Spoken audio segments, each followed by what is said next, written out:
Не се почувствах добре това да седнете 7 Чекай, за пръв път гледаш филм за възраст. момчета, 7 момичета и да гледате порно, в което участва един от участниците, който стои с теб на масата, не ми беше много окей. Той не е неадекватно, бро.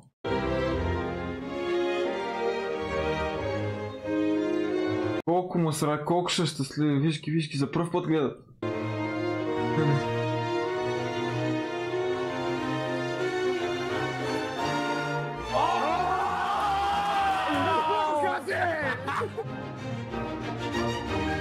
И глупо си гледа, какво става?